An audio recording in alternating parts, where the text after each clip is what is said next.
Good afternoon and welcome to our program, Mental Health 101. I am Jenny Starr. I'm the Health and Wellness Specialist with the Kansas City Public Library. And I'm joined today by the amazing Sandra Wallace with Jewish Family Services. She is the Director of Mental Health Programs. I feel like I get that title wrong every time, Sandra. Oh, that's perfect. Nope, okay. You got it. Wonderful. Yes. And this is also in partnership with the Greater Kansas City Mental Health Coalition, of which the library is a part. So Sandra is going to give us our presentation today, and I'm going to turn the time over to you, Sandra. Okay, I was just updating my name there. It didn't come across when I registered. So yes, thank you, Jenny, for having me. And I'm thrilled to be able to offer just some insight and some information around mental health. As she said, I'm the Director of Mental Health Programs. And so I always like to give a disclaimer that I come from the school and education setting as a teacher and administrator, and I'm also a parent. So I do not have a therapeutic or clinically background, if you will. So I just wanted to let everybody know that I'm sharing with you information that is kind of general public information. It's not coming from a therapeutic standpoint. So I want to be sure that everybody knows that as we go into our time together. I have been working with Jenny for the last few years with the coalition. And so the Greater Kansas City Mental Health Coalition is an organization here in the Kansas City area. It's been around for about 10 or 12 years. Different organizations throughout the community have come together to kind of bring like-minded folks to conversations around mental health, mental illness, suicide prevention, and prevention work that we can do throughout the community. So Jenny and I were able to connect, and we've kind of done some different programming over the last few years, which has been really fun and great to just get information out to any and everyone across the metro. So the program today is Mental Health 101. And so, as I said, I'm going to give you just kind of some broad information. However, I am hoping that you are able to take away a few pieces of new learning and new knowledge, if you will, around mental health. The description talked about, jargon and mental health terms, which I think sometimes is maybe it can be a really difficult part of navigating mental health. And so I'm going to kind of start with some of that. I'm going to start sharing my screen. Okay, and before I go too much further, you've already probably figured out I can talk really fast and I can get really excited about conversations. So please unmute and interrupt me. You might have to really interrupt me because I can get going. Or if you've got a question or want some clarification, drop a note in the chat, and Jenny, I'm sure will kind of help me, and she knows how to interrupt me. She can get that going. Absolutely, no problem. Okay, perfect. And I would love if there's opportunities for conversation for this, really to lend itself to that. As Jenny said, it is being recorded, so if you're more comfortable to just put a note in the chat rather than it be conversational, that's completely fine as well, since it will be recorded and on the library Vimeo account or video library account. So let me get this sharing. Okay. So here we go. I'm going to get us going. The first thing that we wanted to visit about, just as the description talked about, was kind of some mental health terms and jargon. So as you maybe have experienced, or I experienced definitely early on in my days in the school setting, especially, people would use terms and phrases that others assumed that I knew what it meant. And so it definitely takes some time to understand some of the common phrases, as well as a parent, right? So when I'm trying to navigate things for my own children, it's important that we understand what different terms and different words are. So one of the spaces that I would love to encourage you to kind of gather some information on this is through the Greater Kansas City Mental Health Coalition, our coalition website. And on the website, and I'm going to see if I might have to, let me do this. I think I'm going to have to stop sharing and then go back and then start sharing again so I can show you where that's at. Okay, and share again. So the website is itsok.us. So it's nice and short. And I'll drop that into the chat for you as well if you want to click on it. And this is the website for the coalition. So there's all kinds of different resources here. But in regards to the jargon and kind of terms and so forth that I wanted to guide you to, under resources, there is a spot for mental health resources.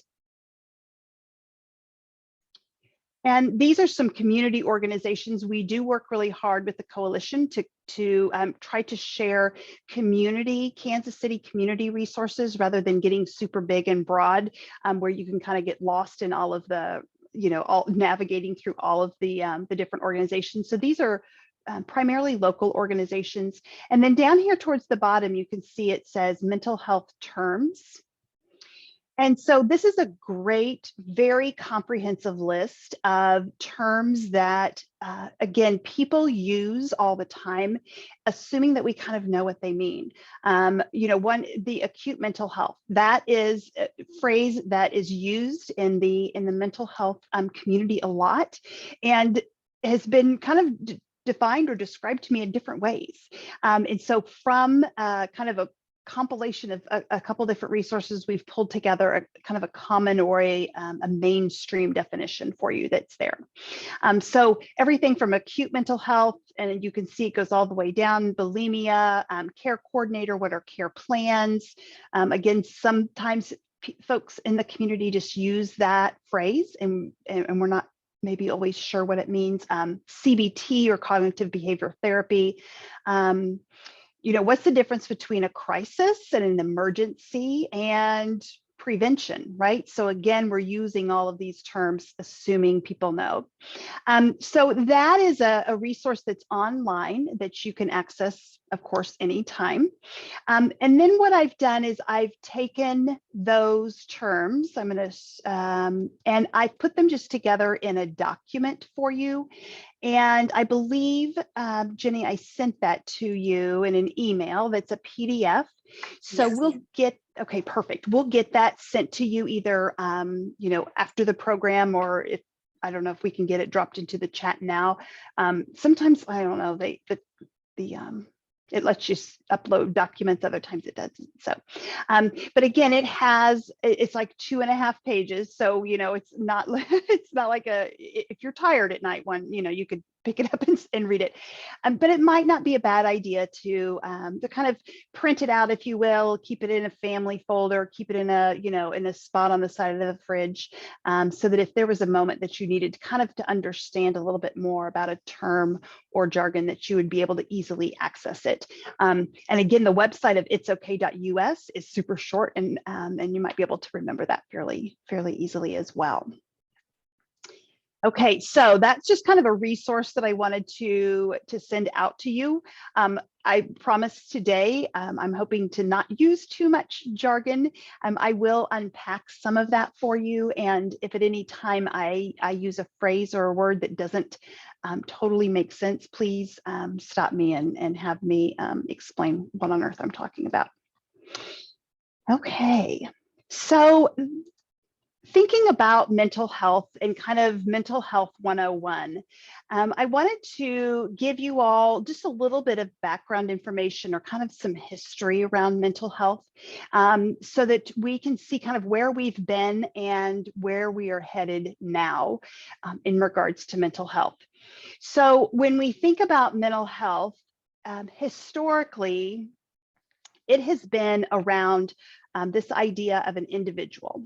So up until, I would say, the late 80s and 90s, when folks talked about mental health, it was primarily about an individual.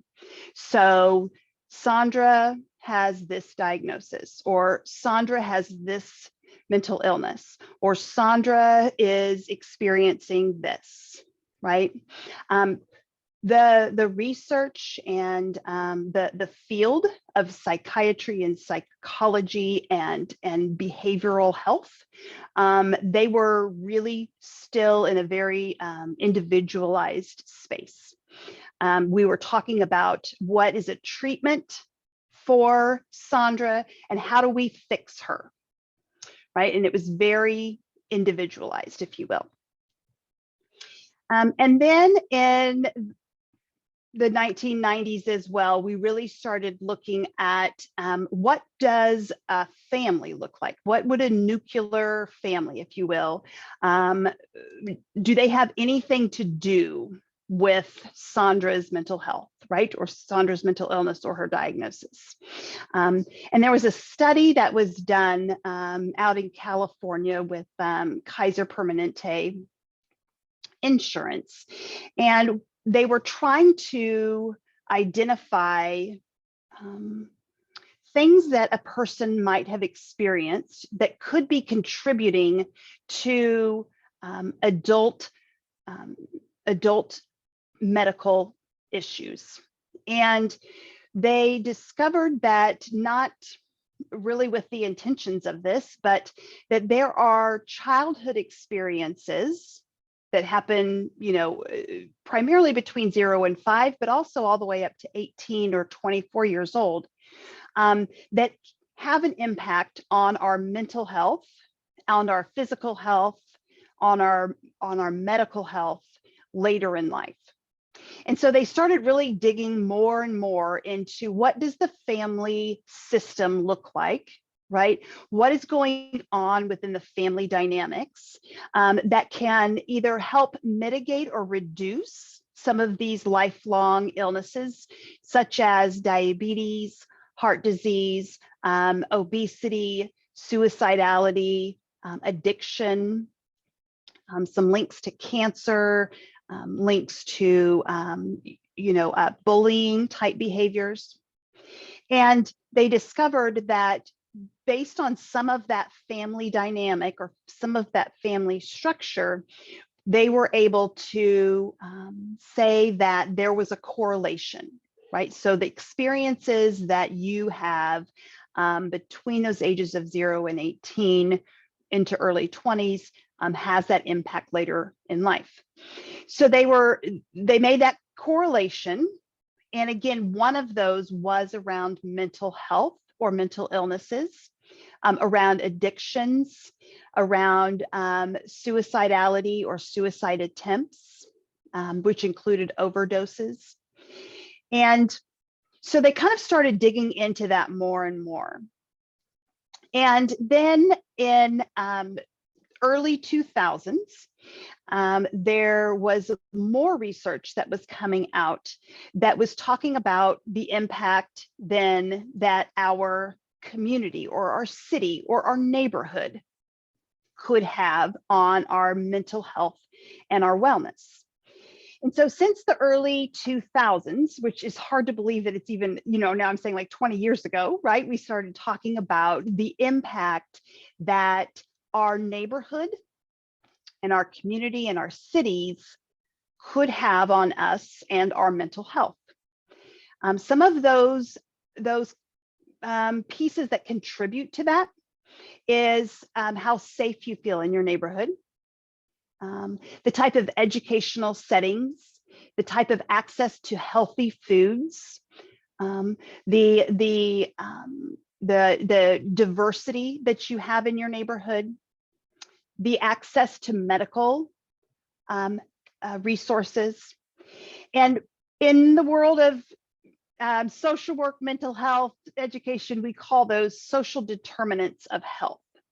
So you think about all of the things that would go on socially in a society, right? Community safety, nutritious food, access to medical help, schooling and education, the level of poverty or socioeconomic, the amount of diversity, all of those would be considered part of your social determinants, right? Those all have an impact on your health. And so they've really started now taking this individual approach to a family approach And now in the early 2000s, again, 20 years ago now, we opened up these conversations about how our communities and our neighborhoods and our cities are having an impact on our mental health, as well as our physical health, right? I think that we may be aware or know that if we don't have, walking trails near us, if we don't feel like we are in a neighborhood where we can be safe to go outside, those things all have an impact on our wellness, and our wellness includes our mental health as well as our physical health, right? So that started really kind of creating a lot more conversation, a lot more research around how do our communities impact our mental health, which is great that we're opening up that conversation even more. We also know that even though those conversations have been around for about 20 years, we still have a long way to go. Right? We still have a lot of work to do, and we have absolutely made progress, and we've opened up some conversations. We're still working on getting it scaled, right, into a Kansas City metro type of space. And then what we know also over the last 2 years specifically is that there's also has been a world impact on our mental health because of the pandemic. So thinking about what does mental health look like across the world, and fortunately or unfortunately, right, the pandemic has launched this conversation into a worldwide conversation, if you will. The pandemic has really opened it up, and everyone across the world is talking about mental health. We're talking about how things that this collective experience that we've had has impacted our mental health, right? So no matter what your zip code is in Kansas City, or what continent you live on, or which side of the equator you live on, we have had a common experience, and some of the experiences from that have impacted our mental health. So thinking now, this is pretty big stuff, right? That we all have this space and this opportunity to talk about mental health. Which leads me to kind of the next piece, and I'll pause there. Does anybody have any questions or any comments around kind of thinking about how this has evolved over the last few years? I think that it's really interesting to hear about, just the focus, how it's shifted. And, just thinking back to like, even when I was in high school now, the conversation of mental health was nothing like as open as it is today among especially teenagers. I feel like the younger generations are really accepting and moving through mental health and understanding that it's such a part of so many people's lives. So it shouldn't be a taboo topic. So I think it's been really interesting to see that shift in how people approach it and how people view mental health as a whole in the past 20 or so years. Yeah, absolutely. Absolutely, Savannah. And you're spot on. And you know what I'm going to do real quick, Jenny, because when I did a share screen, I don't think I clicked on the share my sound, and I'm worried because I'm going through my headphones. Okay, so I'm going to just go back. So if you missed Savannah's comment or question, was around how the conversations and the stigma, if you will, around mental health has changed over the last several years. And just exactly as she shared that, growing up here in Kansas City in the 70s and 80s, this was not any conversations, right? We were not talking about any of these things. Being a teacher in the 90s and the early 2000s, we were talking about kids' behaviors. We were talking about their wellness, or if they had any diagnosis and different things like that. But it's not until, here in the last 10, 20 years that we've really blossomed this conversation. And it is exciting to see that we have the next, if you will, the next generation of youth that are coming through. They don't have, primarily, they don't have the stigma around the conversations. And in fact, they are pushing the adults to open up even more conversations and to make this okay, because they want to be okay. And they know that their voice matters. So it's really exciting to see some wonderful programming that's going on, not only here in the metro, but across the nation, with our youth speaking up and really having a voice around mental health and wellness that they need, they deserve. We all need and deserve, right? We just haven't always been as willing to talk about it as they are. So I do feel a great deal of encouragement with that shift in the conversation. So thank you, Savannah, for bringing that up. When we think about, so what does this look like, right? What does mental health, or what can it look like within a community? It's a piece that's really important to understand as well. And so this is a visual that shows kind of, if you will, a continuum of mental health, a continuum of services, of experiences that an individual, a family, a community, a nation can have, around mental health. So I'll kind of just unpack this a little bit, and there will not be, a vocab test or anything at the end of the the end of the video. But on the far left side, you have what's considered the promotion, and so that is all of the kind of the mainstream spaces where we are talking about mental health. We are using appropriate language and words that matter, and that would be, whether it's in the media. An example of that is training the media when we have a death in the community by means of suicide. In the past, we have historically said someone maybe committed suicide or had a successful suicide. And what we know now, and because we're talking about it more and more, those words, committed or successful, are not the appropriate words to be using when we talk about death by suicide. The phrase to be using is somebody, so it's a person first, right? We always put the person first. Somebody died by suicide. So we have the person, and that we lost them, and the means was suicide.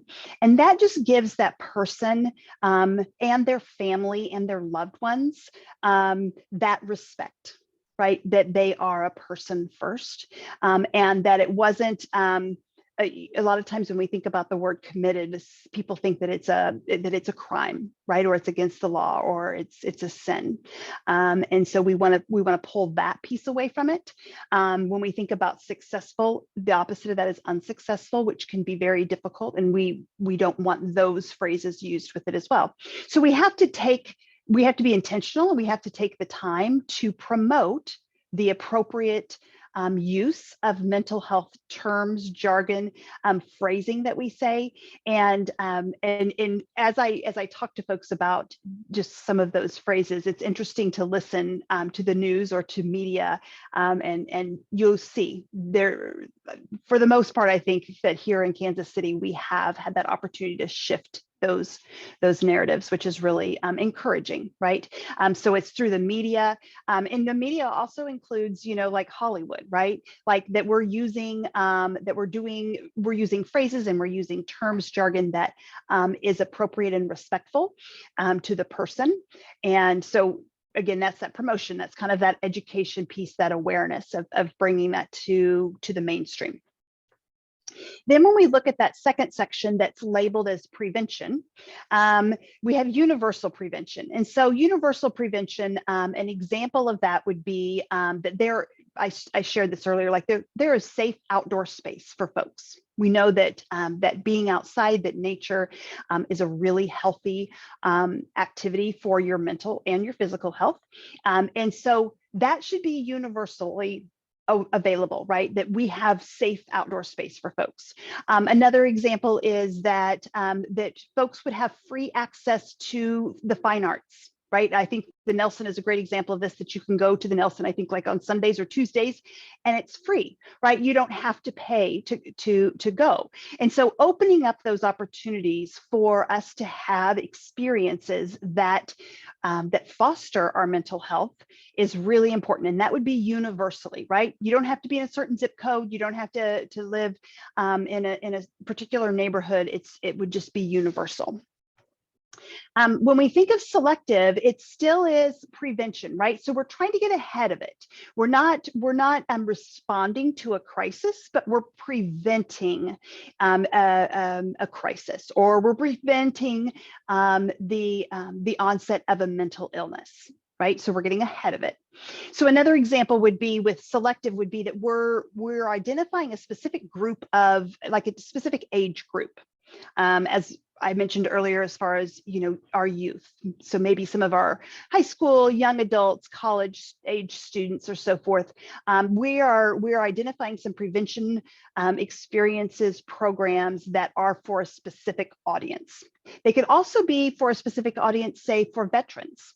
What we know is that a lot of our veterans, after serving, even whether they were in a whether they were, you know, in a war space, or if they were in combat or any of those things, or even just serving, right? Even not just, but sorry, even serving, right? Has some trauma involved. And so being able to be specific about that audience, or our older adults. Sometimes we know that our older adults, maybe they're feeling isolation, or they're feeling, you know, burdens of health issues. And so they are an intended audience. So that's where selective would fall in. And then indicated would be that based on maybe some data, based on what the community is telling us, based on experiences, we have identified or indicated that we need to do some prevention in a particular space. Then when we look at treatment, that is the space where most of us, when we think about mainstream mental health, that's where a lot of folks go, is that they think about treatment.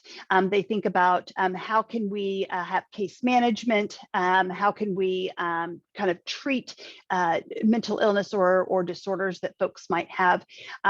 And that can be on an individual basis, a family basis, you know, a group basis, and you know, multiple settings. But that's a lot of times that's the section of the half moon that a lot of times folks go to. They don't really always see that prevention and the promotion on the other side is about mental health, but it absolutely is, right? It's on the front side of it before we need treatment. And then the last part of that is around kind of that long-term treatment. If we've got folks that maybe do need, you know, medication treatment, or we need therapeutic services, so forth. And or after you have experienced a mental health crisis or emergency, then what does that aftercare look like? So thinking about mental health, we have this whole continuum, we call it a continuum of care. And really, again, being aware that all spaces along this continuum matter and make a difference is a piece that's really important. Pause there. Questions, comments? Okay. So before I go to the next slide, I would like for you all, I'm going to just stop sharing. And since we have a smaller group live, maybe we can just unmute and think about this question. Does everyone have mental health? Yes. Thanks, Savannah. Thank you for jumping in. Yes, absolutely. Absolutely. We all have mental health. I didn't even plant Savannah and she just jumped right in there. That was pretty awesome. Thank you. Yes, we all do. And just like we all have physical health, which a lot of times we tend to lean or we talk about all the time, we also all have mental health. Okay, so we don't have to have a diagnosis, we don't have to have a concern, we don't have to have a crisis, but we all have mental health, and that is taking care of our mind and our body and our spirit just as much and just as intentionally as we do our physical body. right? So when we think about everyone's mental health, thinking about I always kind of call it the nouns, right? Who are the people that you turn to or that you access when you are struggling with something, right? Think through that. What are the things that you do, that you access, that you turn to? What are the healthy things, right, that you turn to when you are working through a frustration, a disappointment, something that is putting strain on your mental health? What are some of the healthy choices that you make? And then the other part of that noun is the where. Right? Where are some spaces that you can go in order to calm, in order to soothe, in order to recognize that your mental health needs some attention, right? Again, it could be because of a disappointment. It could be because you're mad. It could be because something is really, really sad. It could be anger, any of those emotions that we have. We all, hopefully all healthy, have the who, the what, and the where, right? Those are, like I said, what I call the nouns, right? The who, the what, and the where. So that would be one of my challenges that I give you today, is to think about, or even on a piece of paper, if you've got a paper close to you, jot down, who are the people that I turn to, access, call on, lean on when I need to support my mental health, right? If you were out working in the yard yesterday and you tweaked your back when you were gardening, you might call your chiropractor, right? Or you might ask a partner to rub your lower back here tonight, or go get the heating pad for me, right? Any of those things. You would do that for your physical health. We need to do the same for our mental health, right? We need to take just as much care of our mental health as we do naturally for our physical health. What are those things that you do, right? I put a heating pad on your lower back. That's what you do. Where do you do it? You either go to the chiropractor's office, or you do it on the couch watching American Idol. I don't know, whatever it might be, right? Those are the things. That's where you take care of that need. So it's the same thing with our mental health. Okay, that's the challenge. It's kind of one of your homework assignments. I'll say that one of your homework assignments is thinking about the who, the what, and the where that you access when you're needing to respond to your mental health.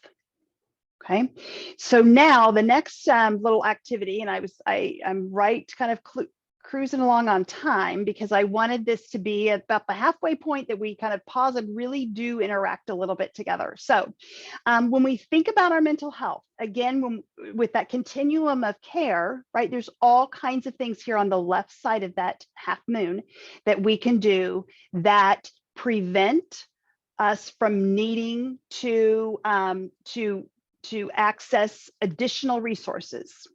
So on the screen, I'm going to put up a little image, and I want you all to share what is that is a positive, healthy activity, healthy who, what, or where for your mental health. Okay, it's like a guessing game. It's kind of like Pictionary, but I'm not going to be drawing. Okay, here we go. Here's the first one.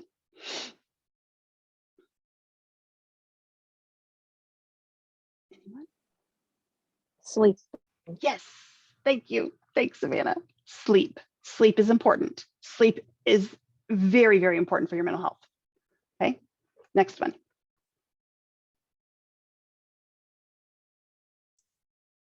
Hydration. Yes, hydration. Thank you, Jenny. Thank you, thank you, thank you. They say that dehydration has the same symptoms as anxiety, which is kind of bizarre to think about. But when your body gets really dehydrated, some of the symptoms are exactly the same as if you were really anxious. So keep that in mind. And it's kind of, it reiterates when we used to, well, when I was a parent, I'm still a parent, but when I'd say to my kids, or when I was at school, and I'd say, why don't you go get a drink of water, right? That cold water, it really resets your mind and your body. Okay, here's the next one. Exercise. Exercise. Great. I'm going to get a drink of water. Can I call it something different? Yes. It is exercise, but joyful movement. Oh, I love that. Mm. Yes. Yes, I love that. Joyful movement. Okay, here's the next one. Eating well. Yes, healthy foods, nutrition. Okay, this one might be a little trickier. Like your network of people. Mm-hmm. Yep. Connecting, human connections.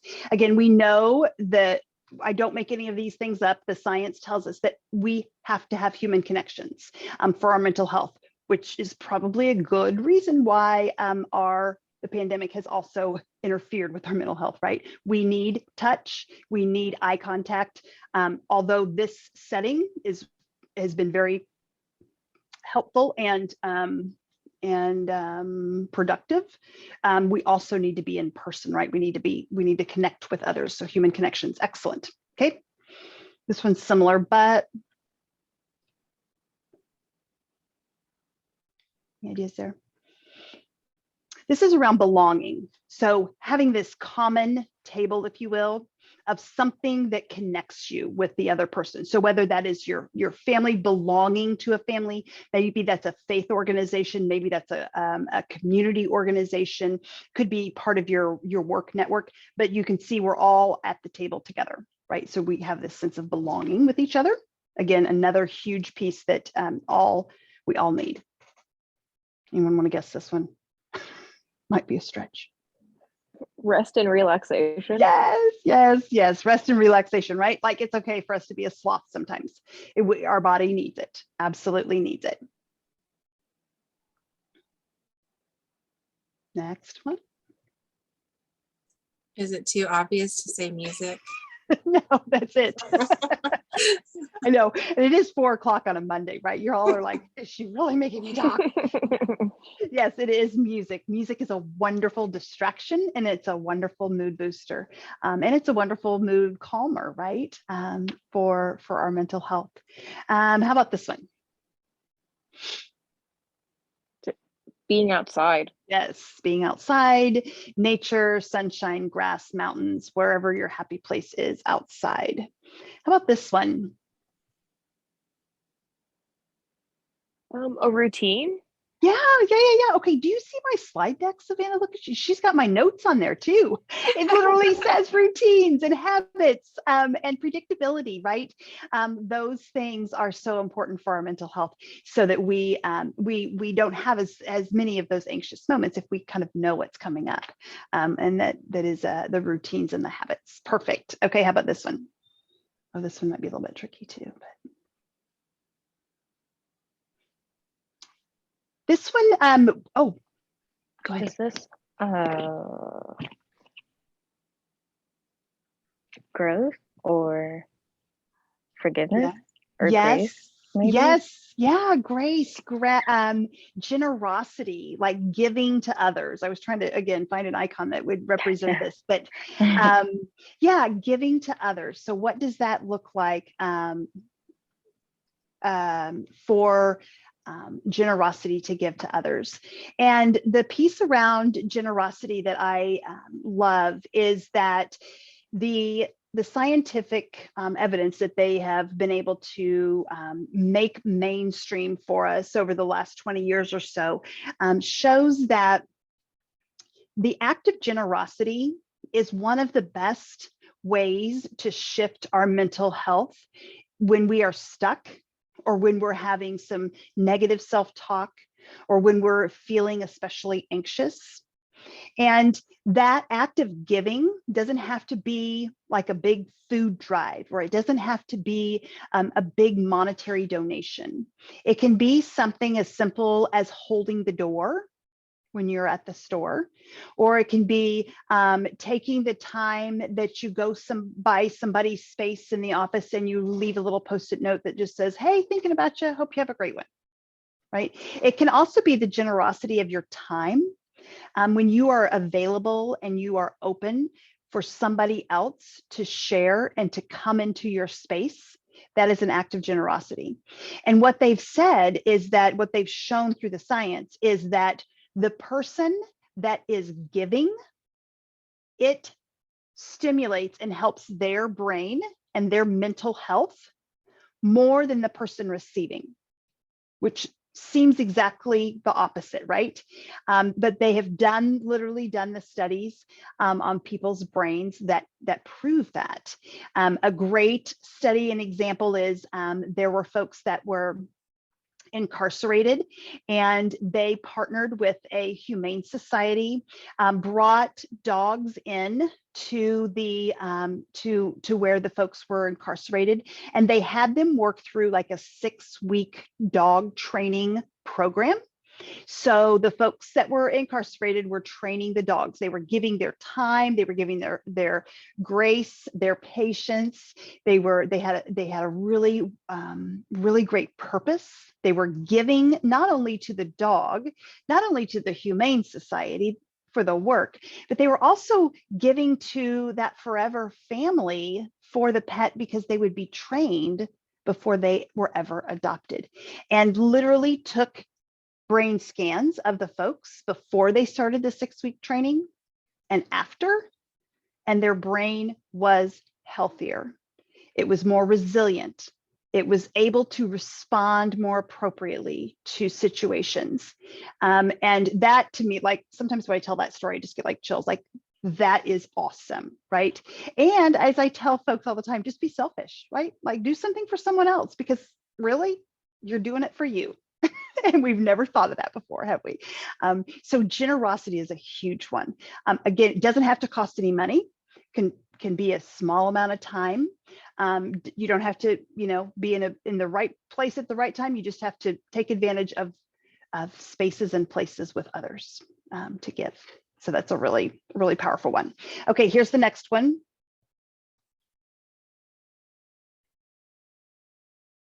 Any ideas? Love communication. Yeah, love, communication. Yeah, absolutely. Thankfulness is the other one. So just that sense of gratitude and saying to others, thank you, saying to yourself, thank you for powering through that. The idea of thankfulness is another really great mental health component that has been studied.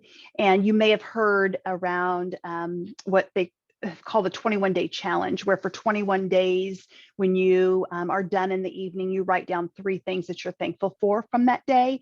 And again, took pictures of people's brains. They did the 21-day challenge. After those 21 days, if they had done that every day, their brain was healthier, it was stronger, it was more resilient.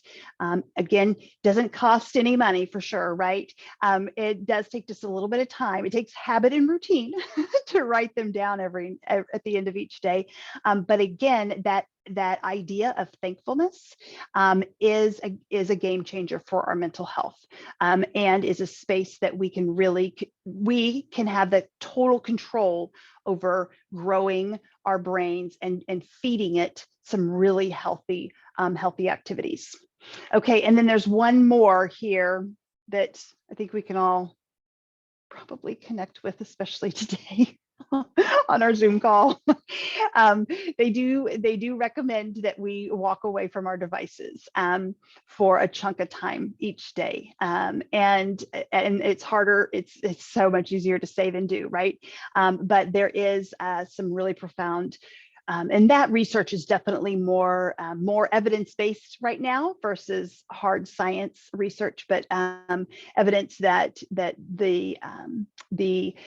the device usage is playing a part in our mental health, not necessarily on the positive side. So if we can walk away from that for a while each day, it's really important. Or wait for a while in the morning, right? When we get up, just pause for a little bit and wait until a little bit before we start diving into all the social media and the Wordle and the the solitaire, right? And our emails that are piling up from overnight. Yeah. So I put that together just for us to be able to see that there are so many things right now that we do individually and as a family and if you will, as a community, have the opportunity to control. These things don't, as I said, you don't have to have insurance for them. You don't have to live in a certain zip code. They're not going to cost you much money, if any. However, I will say, healthy, nutritious food, that is a social determinant that is making, unfortunately, not the right impact on our communities in access to nutritious food. So that one definitely is, definitely has, you know, if you will, a little bit more of a price tag with it. But these are just kind of a simple way for you to look at the things that you can do that can help with your mental health, and to build that resilience, and to build those healthy connections and dendrites. Anything around those, or are there any other pieces that some of you do, or that you know totally helps you, that I didn't include here? Oh, I remembered one just now too. Anyone else? Reflection. And I honestly, I forgot to put it on there because I could not find an icon that would that would represent reflection. But whether that is, you know, writing, whether that's talking, whether that's just pausing in the evening to be reflective of your day and or an experience or something, is also a really, really powerful mental health piece. Any others that you all? I'm going to just put that in my notes here so I don't forget it next time. Okay, well, I'm going to keep buzzing through here a little bit. So we know these are some of the things that we can do for our mental health. One of the parts of this program this afternoon that we wanted to include was identifying and sharing with you all some resources that were out in the community. So if you do need to access additional help or resources, or again, as we talk about that continuum, right? The pieces that are on the screen now are more for that promotion and that prevention piece, right? If you want and or need pieces for your mental health that are on the right side of that continuum, I want to be sure that you have those, and kind of talk through a couple of those with you now. I'm going to get a drink of water.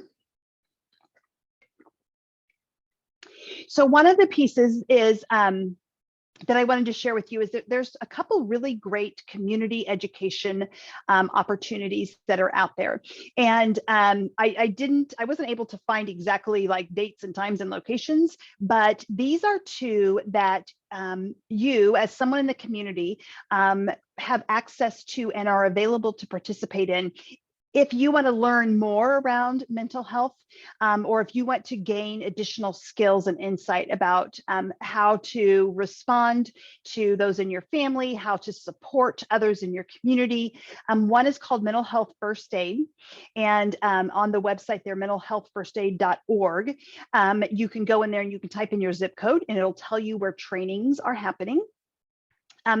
I do know, because I'm on the Johnson County Suicide Prevention Coalition, we offer that quite a few times throughout the year. And so that would be one space I know for sure that you could get to. We also have a therapist, or a social worker, I should say, on staff at JFS that is also a certified trainer for mental health first aid. And so we can definitely talk about that more if that's something that we want to maybe explore as another opportunity for partnership. There's two different courses. One is to support youth, and then one is to support adults. So that's available. And there's also another really great program that's called Assist. And on the resource sheet that Jenny will send out, I have the link for it. And it is a 2-day, it's a pretty intensive experience where you kind of walk through where you're at as far as talking about, mental health, suicide prevention, all of those things. And you get really comfortable being able to have those conversations with others.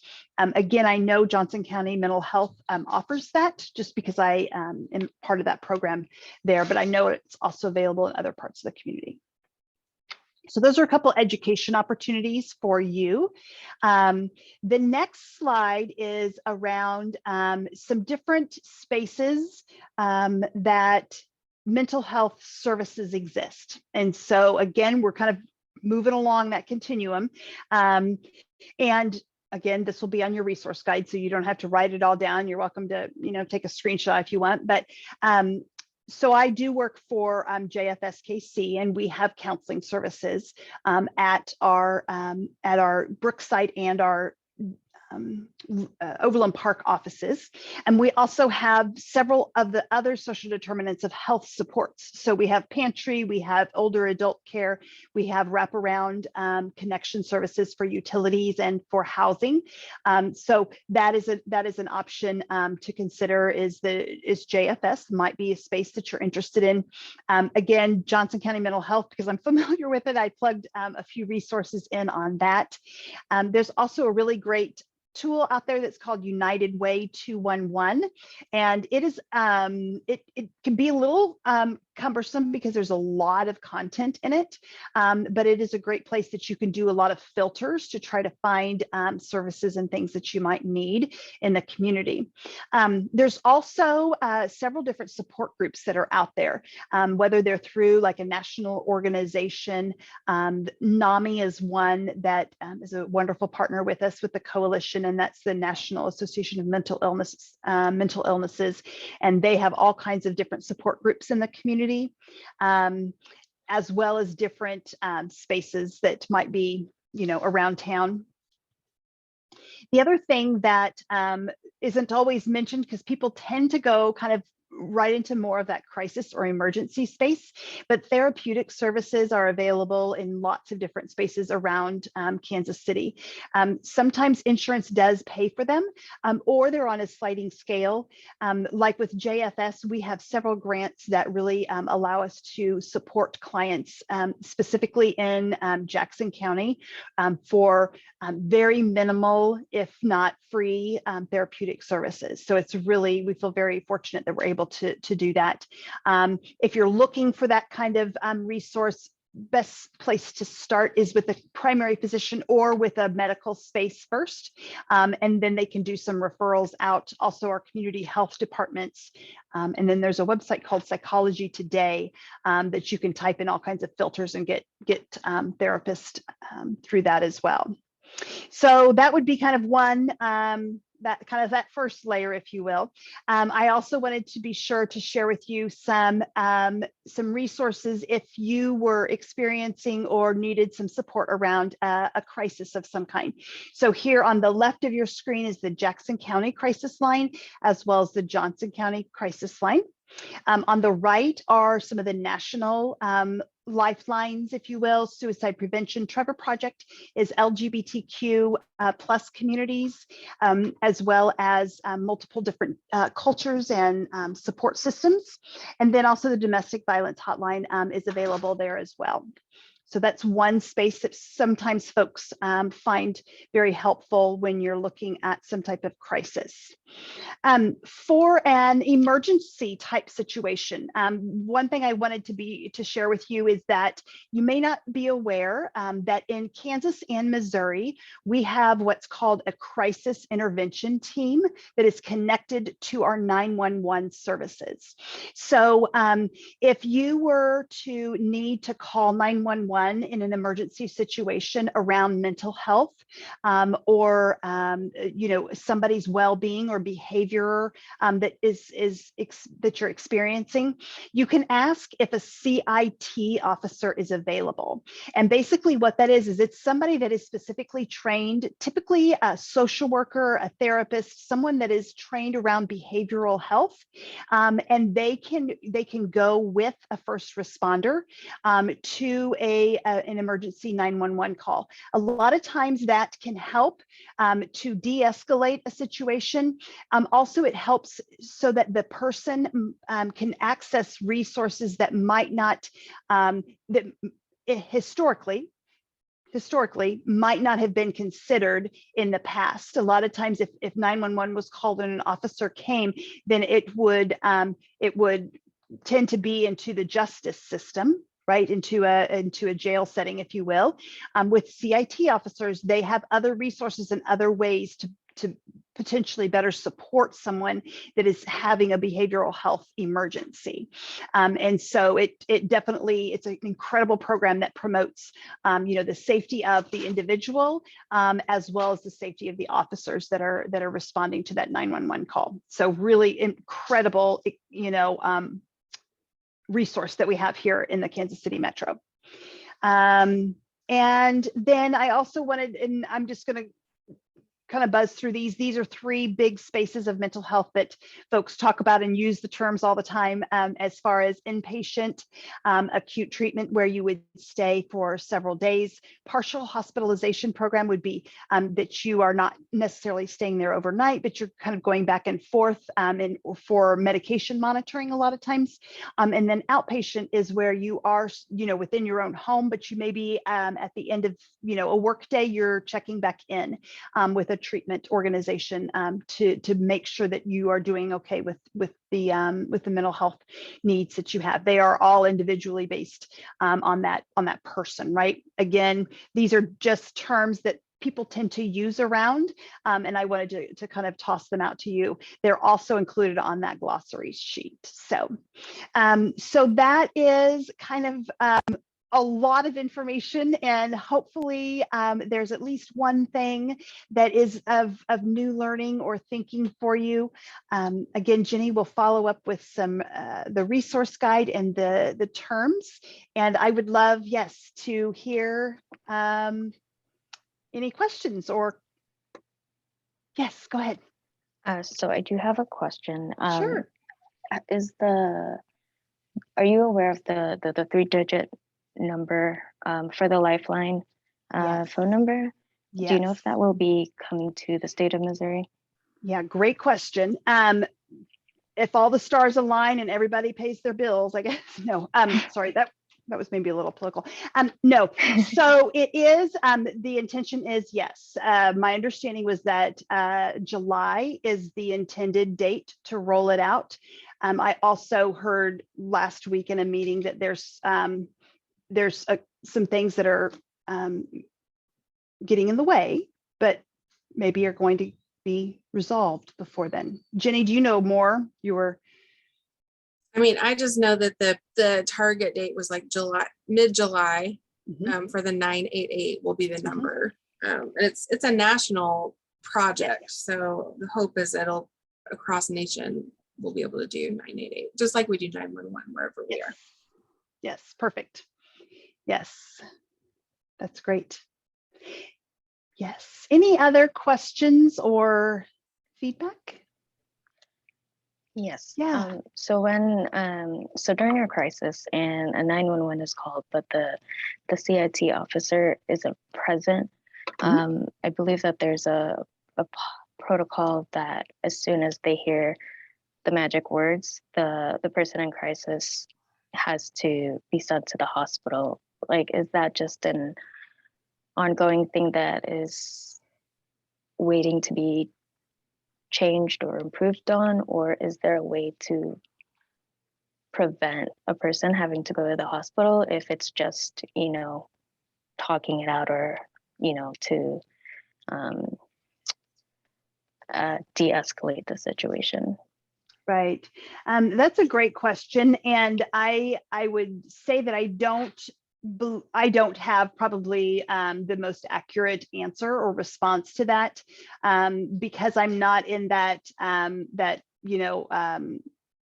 public safety space. I don't know what their protocols are if a CIT officer isn't available.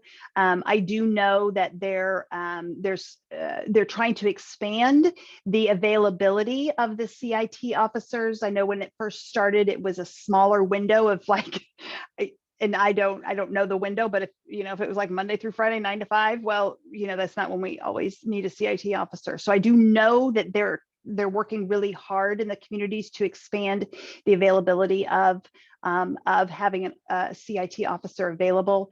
However, I don't know what the protocol is if that type of response isn't available. I apologize, I don't know that. That's all right. Thank you for your answer. Yeah, you're welcome. You're welcome. Well, thank you everyone for spending some time with us this afternoon. I really appreciate it. And I hope you all have a nice day ahead. Well, thank you so much, Sandra. As always, it was wonderful information. And I think you did such a great job of taking some complex things and breaking them down for us so that we can apply them for ourselves and do a little more digging if there's some more information that we need. So it's a good way to get started. And thanks to all of you who joined us today.